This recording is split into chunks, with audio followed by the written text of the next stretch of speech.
Hello, I'm Kads, and welcome to today's video. So we have the lovely return of one of my favorite aspects of PvE in the game, another challenge tournament, and this one is unique. It's the first of its kind, and it kind of got my brain juices flowing to kind of think and ponder on this. So I'm going to be helping you guys out develop a team if you do indeed decide to partake in this particular tournament. Now, at the time of this recording, it is not yet live. It starts tomorrow, but it is Spider featuring champions from a single faction.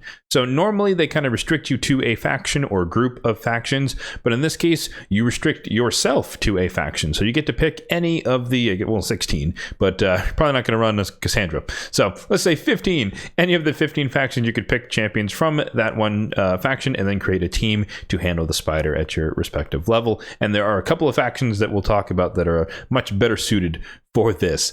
But yeah, the main appeal here, if you care, is that you can get yourself an air quotes free summon towards a soul from the soul summon pool going on right now. We can take a quick look at that. So I don't really know what the theme is. Maybe nukers, attack-based champions probably is what I'm seeing here.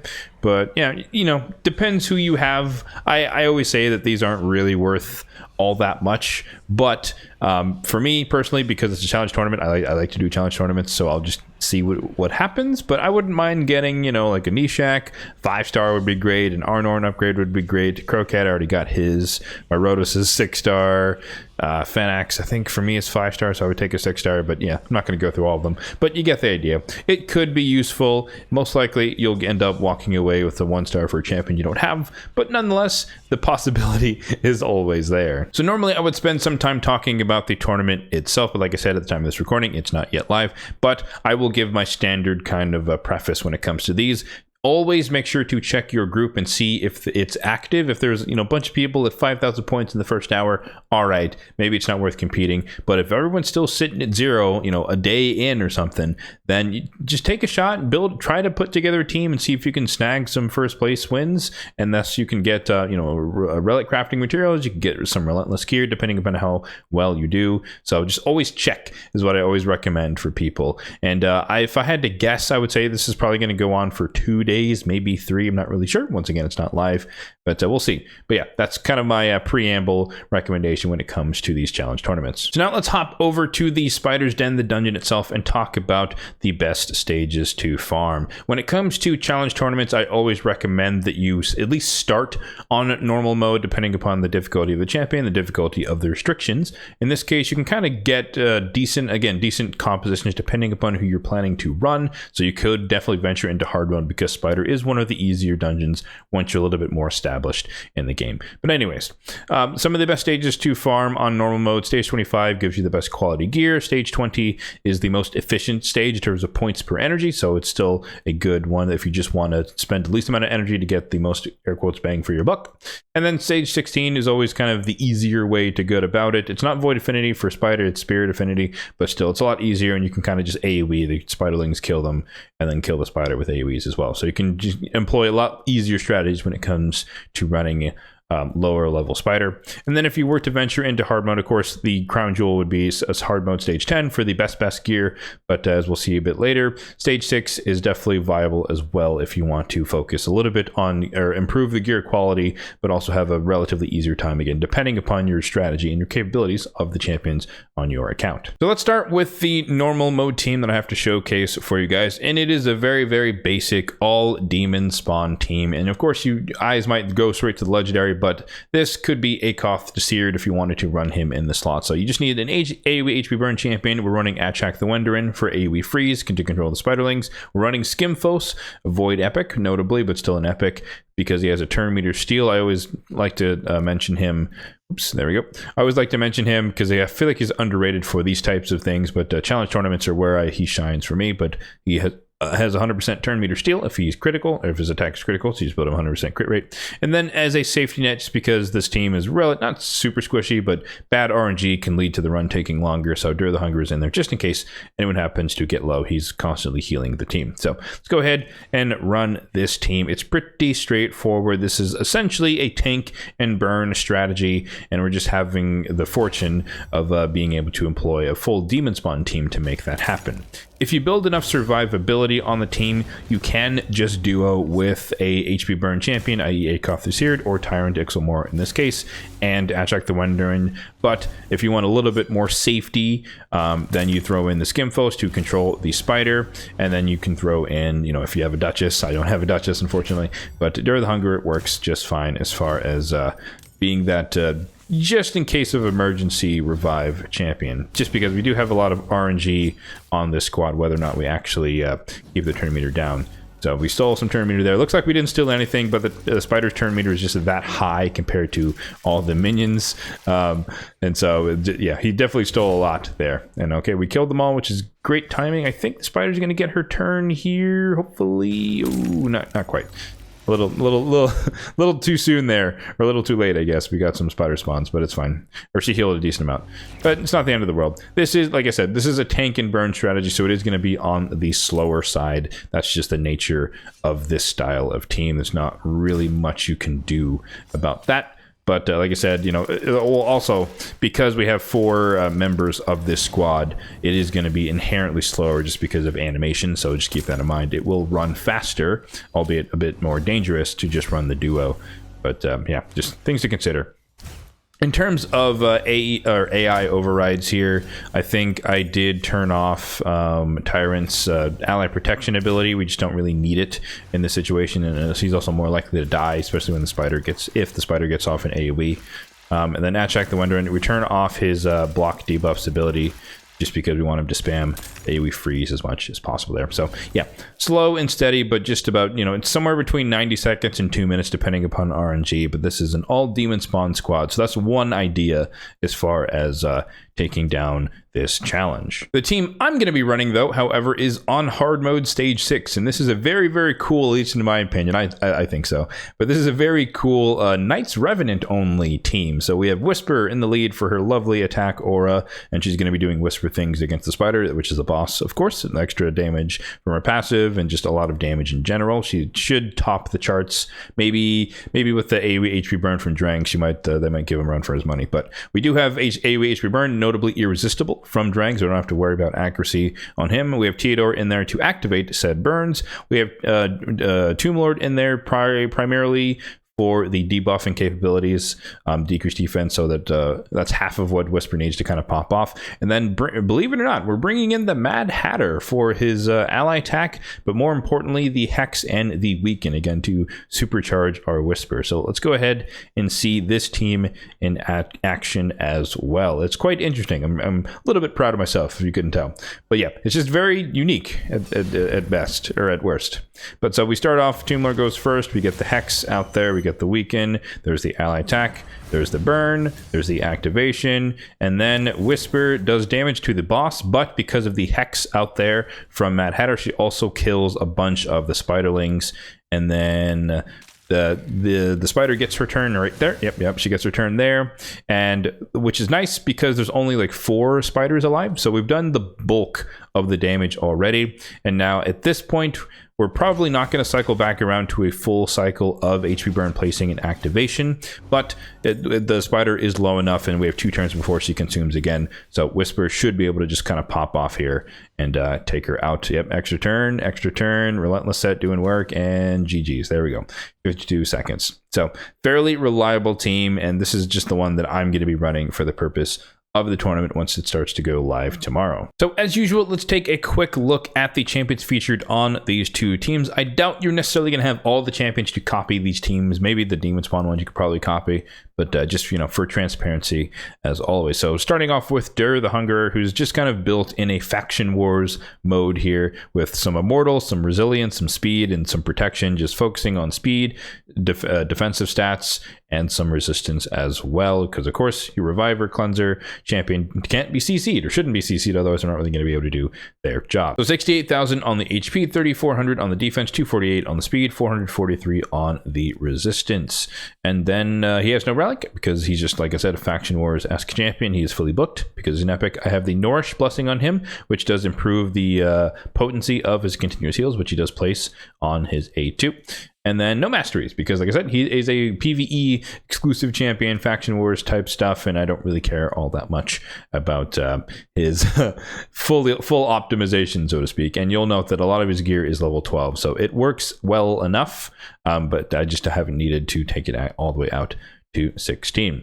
Next up, we have Skimfos. I hinted at it earlier during the run, but he is in a reflex set, so there's a chance to reduce the cooldown of his abilities, and ideally want him to mainly reduce the cooldown of the A3 to get the turn meter steal back as soon as possible. I could have opted to turn off the A2 and just have the reflex sets, or guarantee that the reflex procs will go to the A3. But again, I wanted to showcase the safest version of the run so that you have AoE decrease attack out there for when anything attacks your team. And so there's a little bit of sacrificing of efficiency there.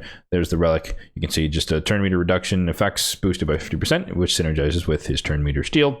And then we can look at his total stats here: 55,000 on the HP, 3,600 on the attack, 2,700 defense, 240 speed, full crit rate. Again, that's mandatory for the A3 turn meter steal, a little bit of crit damage, and then enough accuracy for the level of dungeon we're doing, which is 230 plus is what you need for normal mode up and through 25. And then you guessed it, no masteries on him either, because he's just basically a challenge tournament champion for me on my account. Next up, we have my Achak the Wenderin, who is in a utility 4-piece merciless set, so focusing just on the speed and the accuracy, but really just want the cooldown potential to get his AoE freeze back as soon as possible, and just use that and spam it. And that's just because I don't have enough reflex gear to go around, so I opted to go for some people putting them in merciless, some people putting them in a reflex, depending upon the stats that they happen to need. So in this case, having someone just be speed, accuracy, survivability is really easy to pull off in 4 pieces. A merciless, no relic on him either. And then in terms of total stats, 66,000 on the HP, almost 4k on the defense, 241 on the speed, and then 400 on the accuracy, which is overkill, but it is enough to land his stuff primarily in the Cursed City. That's why the accuracy is so high. But again, 230 plus for normal mode is all you need. And then fully booked. Once again, Skimfos is also fully booked. These are epic champions, kind of to be expected.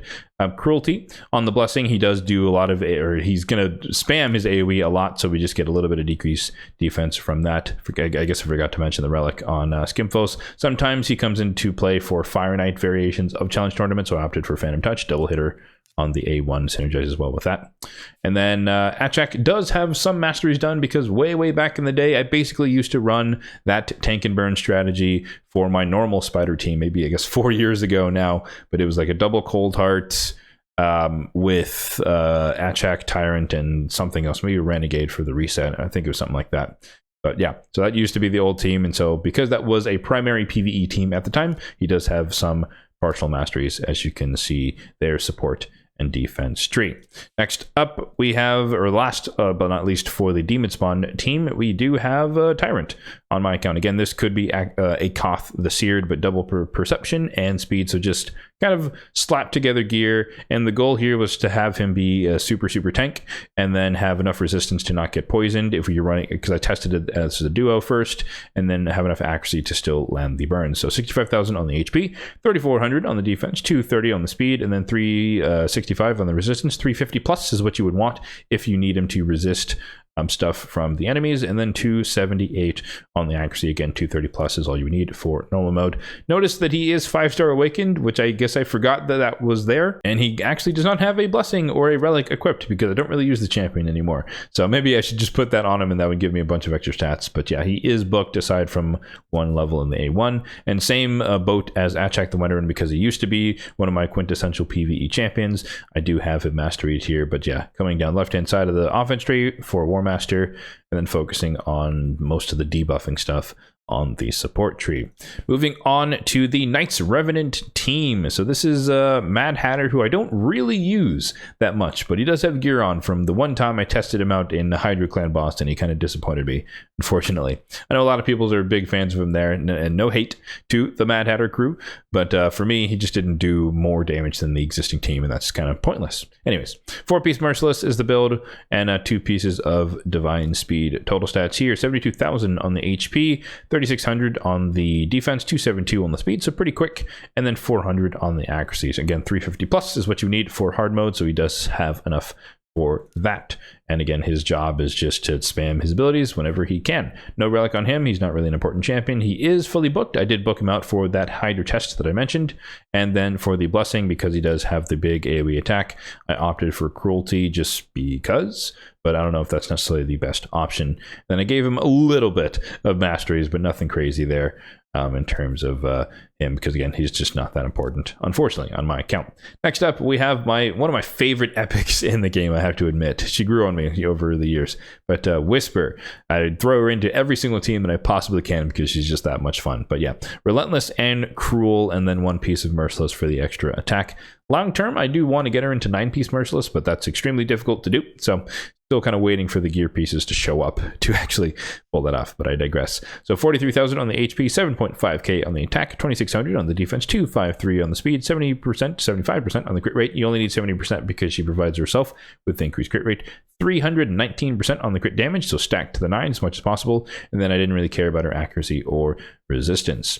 In terms of the relic, I just have a Malefic Talon on her, so she gets a chance to, for a 30% chance to deal bonus damage, which is meh. But it's hard to find like low level relics that are good for DPSs, like raw DPSs. So, and ones that don't place debuffs like the Coronet or something like that. But let me know if you have any thoughts on what you would use on a Whisper that's not like some super strong PvP type relic. But yeah, booked, of course. She's an epic. 6-star Crushing Rend on her. Got lucky with her soul from some Soul Stolen summoning session. That is the best one. But if you have 5-star or less, definitely go with Phantom Touch. I rocked that for a while. And then for the masteries, don't really care about her debuffing capabilities. So offense tree, max out the damage stuff, especially against bosses. And then the defense tree going down to retribution for the counterattacks. Next up, we have Walking Tomb Drang, who's pretty basic build here with speed and retaliation for the counterattacks. I think that was because when he placed the HP burn, he activates them on the A1, so every once in a while he can counterattack and get a free activation to kind of sped up some runs. But I haven't used him for that purpose in a long time, but he still has the gear on from whenever that time was, but I digress. 73,000 on the HP, 3,200 on the defense, 259 on the speed, and then 473 on the resistance. I opted to go for resistance on this guy just because, like we mentioned, he doesn't need any accuracy in his kit, so might as well let him have free reign by resisting everything. No relic because he doesn't need it. Fully booked. And then I opted for Intimidating Presence on the blessing there, even though I don't really know if that does a whole lot in most cases, but I guess it boosts the attack on the team, I guess in this case. But not the end of the world. In terms of the masteries, kind of standard PvE stuff here with coming down to War Master, and again, we don't care about accuracy in his kit, so I went down the defense tree, retribution, another chance to counterattack and potentially activate HP burns on the A1. Next up, we have my Tomb Lord, who's in a very basic build, Perception and Immortal, nothing fancy there. Total stats here, 68,000 on the HP, 4,500-ish on the attack, 2,900-ish on the defense, 285 on the speed, so he's the fastest on this team. Full crit rate, a little bit of crit damage, and then enough accuracy to do his job, 350 plus, once again, 382 on that number there. I do have a relic on him, the Arachne Elixir, one of my many Arachne Elixirs. Doesn't do all that much because he doesn't have that much attack compared to, an attack-based nuker. He is a support by name, even though his damage scales from attack, but it does a little bit extra damage from poison, so it kind of helps speed things up in some areas. But fully booked once again. Phantom Touch, because I do run him on my hard mode Fire Knight team. He's a staple of that team. And then for the masteries, pretty standard debuffer stuff. This is the Crescent shape because we're coming down to Giant Slayer, because of course he has a triple hitter in the A1, and then Master Hexer and Sniper for the debuffing side, the right hand side of the support tree. And last but not least, we have my Theodore, PvE Savant. It's in the name, but he is in a reflex set with Perception. In most cases, I just want him to spam his AoE burn activation and or poison activation, depending upon the situation and the team. So total stats here, 65,000 on the HP, 3,800 on the defense, 257 on the speed, 438 on the resistance, 345 on the accuracy. A little bit shy of the 450, 350 targets there for hard mode. Dragon is where I primarily run him, but also hard mode Ice Golem. But close enough that in most cases he resists when he needs to, and lands the debuffs that he needs to, even though we're a little bit shy. In terms of the relic, because I do want him to survive in Dragon just in case something goes horrendously wrong with the team. He does have a golden elixir, epic, somewhat accessible, just heals him a little bit. Fully booked once again. Brimstone on him, got lucky with the 4-star soul, even though he only attacks on the A1, so keep keep that in mind. He's not really going to apply Brimstone outside of that, so 1 out of 3 turns. And then for the masteries, I opted for, what's it called? Timely Intervention?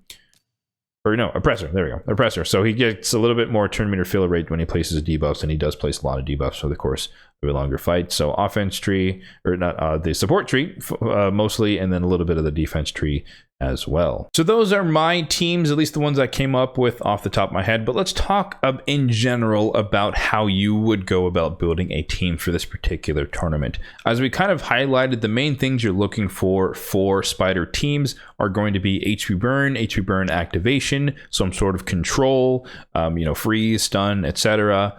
And then turn meter control, at least for normal mode. On hard mode, of course, you can't really opt for turn meter suppression on the main spider. So I kind of went through basically faction by faction, kind of highlighted some of the champions who have these capabilities. And notably, I think the most important things are ones where you can synergize within a faction between both of those capabilities, primary capabilities being HP burn, AoE, and turn meter control. So for example, the Bannerlords basically doesn't have any AoE HP burn, so they're kind of out of the running. And that's the good thing about this tournament, is that you get to pick the faction this time. It's not chosen for you, and you're not forced into an ideal situation. You can make it potentially ideal for yourself. So the first faction we're going to dive into a little bit is the Sacred Order, and we do have a couple of AoE HP burn champions. So Venus comes to mind with her AoE. She's also a debuffer, so you can run some sort of combination strategy. Notably here, if you wanted to go like a hella aggressive strategy, you can try some Cardial ally attack Venus debuffer with a Fenax who's super stacked to the 9s or something, try to one-shot something.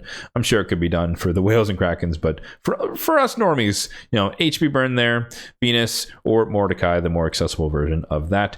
And then if we go all the way down to the uncommons, the OG Armiger could come in there as your turn meter suppression champion, depending upon the team. If you're running an Armiger though, you're going to want some sort of decreased speed for your squad. So just keep that in mind. Deacon Armstrong could be a good debuffer to keep yourselves ahead of the spiders, but he also is anti-synergistic when it comes to AoE HP burn, because they're not going to take as many turns because you're taking their turn meter away. So keep that in mind. Next faction to shout out is the Barbarians. If you have friends, unlike me, then Chronom is an option for AoE HP burn here. Granted, he kind of goes a little crazy with the passive as far as activating this every so often, and just kind of activating burns, which could be helpful, could not be helpful. Kind of depends where those random hits go. But the more notable version, or like unexpected version, is Elder Scarg. If you set it up right with this ability here, if you get all 3 of the extra hits, which is an extra hit for each buff or debuff on the target. In this case, you're not getting the spiders and buffs, so you just need to make sure that you land 3 debuffs on her before he goes, and you get a HP burn for free, and then a True Fear as well, which could help with a little bit of CC. Or you could opt for a little bit of debuff spreading with the Ferric and the Fat, place the HP burn and the poisons, and then Harkin Greatblade can come in there and debuff spread from presumably the spider onto everyone else, and you get effective AoE HP burn from that. But you can also combine that with the lovely free clan shop champion Yakarl, who brings exactly what we need in this kit. Turn meter reduction here, or steal in this case, and then he also places the decreased speed, which is nice and handy. So slow down the spider, but also steal the turn meter. Good combination between AoE HP burn and the turn meter control in the Barbarians. Next up, we have the Ogren Tribes, which is a relatively weak faction, but in this particular instance, they can be quite strong. So Ignatius is the other champion in the game who does have an irresistible AoE HP burn, but unfortunately, it is on like a 6-turn cooldown even after booking, I think. Is it that bad? Or 5-turn, sorry. 5-turn cooldown after booking, which is pretty rough. But nonetheless, it is irresistible, so you don't have to worry about accuracy. But if you're lucky enough to have Vizig, he does have AoE burn here with poisons, which is nice. And then he has an AoE on the A1 that can instantly activate poisons and HP burns on the enemy. So you can get a lot of attacks in potentially, and just start activating the burns, which could be really, really effective in terms of blowing things up pretty quickly, depending upon the team around him. Stock the Broken, honorable mention. He doesn't have burn in his kit, but he can activate poisons as well as burns in this case, so he can be one of the champions who can activate burns that one of the other two champions that we mentioned placed out there. And then honorable mention to Skrank, who is an epic who also has AoE burn. If you do happen to have some of the other champions and you just need someone to place the burns, you don't have the other two legendaries, then Skrank is your man. When it comes to turn meter control, then we do have Maneater, who's mostly known for Demon Lord Clan Boss, but on the A2 here, it's a turn meter steal on a 3-turn cooldown. Basically the same thing as Skimfos and Yakarl, so he can do the exact same thing, but also he can kind of protect your team a little bit with AoE, effective AoE decrease attack on the A1 as long as he crits, so pretty cool there. And then honorable mention to Lauren the Cutter, who does also have a 100% turn meter decrease here on a 4-turn cooldown, but I think Maneater is probably better if you happen to have that at your disposal. Next up, we have Lizardman, and basically the only thing to mention here is Sulfurion. If you're lucky enough to have him, he's one of the few champions who can basically solo the spider. He places the burns and activates it all in one ability. He doesn't need to revive if you don't bring any allies alongside of him, or if you bring in some food champions, I guess you could waste the revive just to get back to the AoE because it's an extra turn after reviving people. But yeah, place the burn, activate the burn all in one go. So he's one of the best champions to kind of solo the spider, and he protects himself with the shield, but you can also build a little bit of resistance on him to ignore the spiderlings, or you can pair him with like a Pythion or a Donnie or something to kind of keep him alive if that becomes a problem. And then barely honorable mention, but technically Razin does have a turn meter drop on a 6-turn cooldown, oof, but it does decrease the turn meter. However, it's all enemies, so I would only opt for this if you're running a Sulfurion or some other type of a burn strategy. Next up, we have an honorable mention in the Skinwalkers, and that is Tumisia. She does have an AoE HP burn, but she is a nuker, so she's very likely to kill the spiderlings, which is not what you want. And there's no one to really synergize around her, unfortunately. So she just has the capability, but it's not really the right team. I think most people, if they're going to opt for Skinwalkers, they're just going to run Marius solo, Slayer sets, or whatever, shenanigans, put him on hard mode, he just kills the spiderlings and the boss dies. So that's probably what most people are going to do, just solo with Marius and some food. But we're talking, more robust strategies than just throw the Marius in the dungeon and see what happens. Next up, we have Orcs. We have another potential solo champion coming up soon, but Tila the Gourmand does have AoE burn in her kit. Artak, famous for soloing spiders, even when he came out, Ice Golem as well in a lot of instances, but places the burn, activates the burn, good combination, and can extend the burn on the A1. So he's another champion who can solo it depending upon the build. And then honorable mention to Supreme Gaelic. If you do happen to have another champion, you could place AoE HP burn, but if you have Artak, I think you're better off running an Artak than worrying about, again, another DPS who might kill the spiderlings because they're putting out too much damage. And then in terms of turn meter suppression on this particular, in this faction, honorable mention to Gomlock here, who you get from Doom Tower, but on a 2-turn cooldown, he has a 100% chance when booked of stealing 50% of the target's max turn meter. So he can cycle through this really quickly, especially because he's stealing the turn meter, and that's on a 2-turn cooldown. So he can be a reliable source of turn meter suppression alongside an Artak if you want a little bit more safety, or you want to get rid of the big spider taking her turn and healing up in between Artak's HP burn and activations. Next up, we have the Demon Spawn. We basically saw everything we needed to see in terms of kind of the more accessible strategy when it comes to that. But Tyrant, once again, Drexler could come in there for another version of a tank and burn strategy. But the most important thing is if you have Sissy on your couch, she kind of makes it very, very easy and very, very quick. She can place the burns herself and grants an extra turn if she does place it on every enemy, but if you can avoid that by having someone else place the burn for her, then she can just focus on her activation here. So if you have a couple of Sissias, it's a very old school team, but a couple of Sissias, double activation, and the fight's basically over from there. But yeah, that is that team. And then we talked about Akoth being a substitute for Tyrant if you happen to have, or you want a more accessible AoE HP burn, and then Achak, once again, you run them alongside him to control the spiderlings. And then we talked about Skimfos as well for the turn meter control. Next up, we have the Dark Elves, and this was just kind of a mention to throw out that a lot of people, or not a lot of people, some people are going to bring out their Lydia quadruple cult Cold Heart teams for stage 20 or stage 16 or whatever it is. So that is a thing that people will do. You just Lydia debuffs, and the Cold Hearts enemy max HP slam into the boss, and she dies in a few turns. So that is a thing that people will try. But if you want to do that, this is the time to do it. They're all Dark Elves, so it can definitely work. Or if you have you have less Cold Hearts, then you can opt to throw a Painkeeper in the mix, reduce the cooldown so they can cycle through their abilities a little bit better. So it kind of just depends who you have on your team. Next up, we have the Knights Revenant, who we talked about the capabilities of Theodore and Drang. Again, you can probably duo with that. With enough survivability, they can probably duo, just because you're placing the burns, you're activating the burns, and then you just need to cycle through that. Same thing with Sissia. There's a lot of people that used to run double Theodore, triple Theodore back in the day. Activate, place with the Drang, and then the boss dies in very, very quick fashion. And you don't necessarily have to worry about turn meter control if you're going with a double or triple burn activation composition. Next up, we have the Dwarves, and this might be the only time anyone is ever going to use Granjar in the game outside of Centranos, but he does technically have an AoE HP burn on a whopping 4-turn cooldown. Ooh. But that is one way to go about it. But I think the better option, if you have her, is Hilvi, because this ability here, it does work on the minions, not on the spider, but she'll place a freeze on all enemies, and then she can place the burn because of her passive, because she placed the freeze. So she's another champion. If you build her tanky enough, she could potentially solo the spider.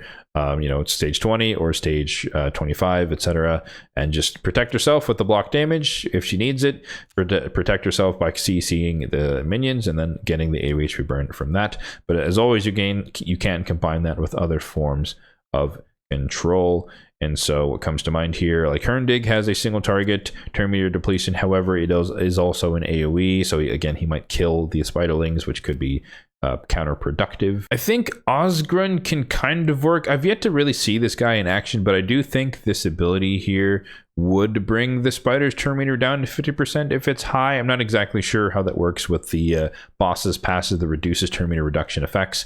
So I don't have him to test it. So that's kind of a asterisk there that he might work in terms of turn meter suppression. Newt, believe it or not, obviously everyone knows him for the Blessed Bash on the A3, but he will attack the spider, so he can just be basically a single target allure and keep the turn meter down depending upon the team. So Hilvi Newt can be a strong combination. Obviously Newt just nukes, and then once he nukes, this is on a 4-turn cooldown, and he can just spam his A1 and control the spider, while the Hilvi does controls the rest of the minions. And then some honorable mentions in terms of turn meter control. You have Falja here, who does have a turn meter deplete here on a 4-turn cooldown, which is kind of rough. And then everyone's favorite Geomancer does have the depletion of the turn meter here on a 3-turn cooldown when booked. And then last but not least, we have, I guess honorable mention in the Shadowkin. I don't think the Shadowkin is the way to go in this particular instance, but I'll just mention for the sake of mentioning it that Yukimasa does have a turn meter steal on a single target, so that could be controlled, but there's no HP burn in this faction aside from Kyoku, who technically can place HP burn if there's decreased attack out there already, and she doesn't place it herself. So you can make that happen, but that's not the most reliable way. And I think, again, since you get to pick the faction, Shadowkin's not really the one to try and make that happen with. But Sylvan Watchers is the last one to mention, and that is, of course, Sersha. If you spent enough money, or if you've played long enough as a free-to-play player who's 5 years in, I still don't have her. I'm close. I think I'm at like 21,000 points out of 25,000, so still a few months, maybe a year away, but technically she does have AoE HP burn, 100% chance. She doesn't even attack.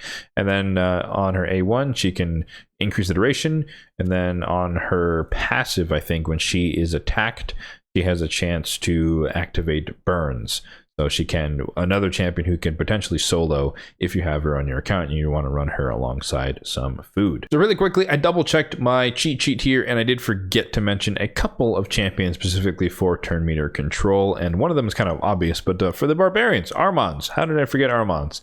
But he does have one of the most broken AoE turn meter steals in the game, or I guess the only AoE turn meter steal in the game, but a very broken ability here. But note that if you do this on the minions, of course, you're going to steal all of their turn meter as well, and you're going to stun them, so that doesn't really synergize with a tank and burn strategy per se, or AoE HP burn strategy. But if you're going for more DPS strategy, you pair him with a Thor and a War Maiden or whatever, and just kind of go ham on the spider. Once you keep stealing your turn meter, should be pretty smooth sailing with that team there. Or you can run him alongside your Carl and kind of have a tag team in terms of turn meter control. And then the other champions that I forgot to mention were from the Dark Elves. So Vizix, for who you get for free, obviously after 270 days, you could just spam her A1. Basically the same turn meter control as Armiger, and she could just do that. If you want to risk it and place the decreased speed to slow down the boss and or the minions, you can do that as well. But you could just spam the A1, get a little bit of turn meter suppression. And then from the epics, believe it or not, Sylar, an old school champion, but one of the best CC champions for the spider, because AoE on the A1, you can run her in a stun set. She does have decreased accuracy if you're worried about, it's another AoE attack as well, but if you're worried about getting poisoned by the spiderlings. And then her bread and butter ability here, the decreased speed on everyone and a turn meter drop by 40% on a 4-turn cooldown, which can be very devastating.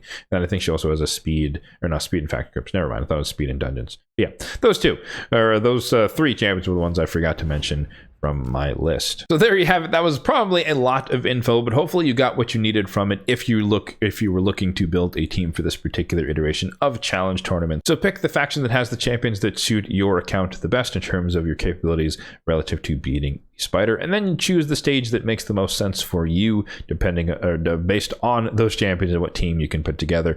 Obviously, I skipped over the entirety of all the nukers and all the factions, so if you're going for like a stage 10 or stage 16 normal mode type of blitzing strategy, then slap together a team with a debuff and some nukers, and you can just kind of blast your way through if you want to opt for that as well. So I think anyone can come up with a team for that one, and you don't really need my help. But for some of these more nuanced strategies, I wanted to make a full comprehensive guide breaking down the teams that you could use. So hopefully you did find something useful in this video. Let me know in the comment section down below what faction you chose to participate in this tournament with, if you're participating at all. And of course, let me know the team that you came up with and how fast your run is against the spider. I'm definitely looking forward to what you guys have come up with for yourselves, but I will throw it out there that by the time you see this, I will be on the slopes out here in Washington, going to Crystal Mountain tomorrow. I took a day off of work to take advantage of their half-price lift ticket Tuesdays. So wish me luck, and hopefully I'm having a great time. Future me having a great time. As always, if you did find this video helpful, be sure to hit the like button down below, really does help out the channel, and feel free to hit the subscribe button down below if and only if you're enjoying the content overall on the channel for more content just like this one in the future. Thanks for watching, and have a good one.